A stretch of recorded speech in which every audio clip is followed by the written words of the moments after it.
Yeah, and we know that Omicron is really sparking all of this, but there seems to be, that we're at the point of more questions than answers. How transmissible is this? How do the vaccines hold up against it? And, you heard Dr. Fauci saying, we really don't know. Does this, strain cause severe disease?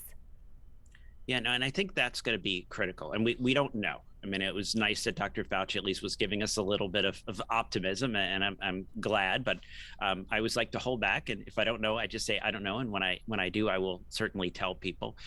But early on, I remember there was a woman who was not excited about vaccines. Let's not call names. I was like, don't call names, just someone who was, and they were saying instead of all this vaccination, couldn't we just expose people to a less virulent, a milder form of the virus, and then they would have this immune memory and they would be better going forward.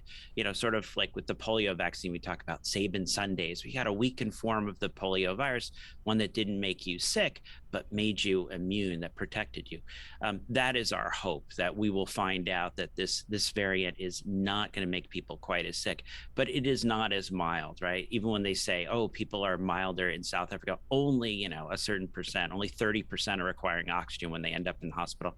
That's still a chunk of people getting pretty sick. So this is not the fully mild virus that I think anyone might take away from that. And I know, some of the studies that still need to be peer reviewed right now, but take a look at this variant and see that people who had previous infections from COVID are getting reinfected with this.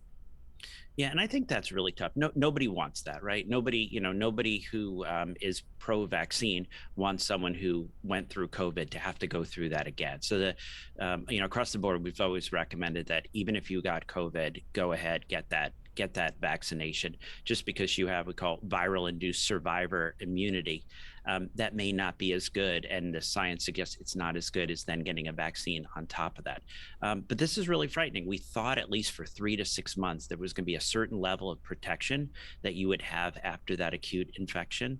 But at least what we're seeing so far, it looks like people who got the Delta variant, they're right away 4 times as likely to go ahead and get this. So it doesn't look like that vaccine-induced survivor immunity is holding quite as strong.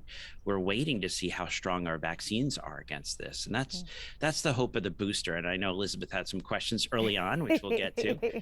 But right now, the advice is go ahead and get that booster. The hope is, and we'll get confirmation in the coming days, that booster is going to raise the levels of antibodies higher, but also broaden that protection.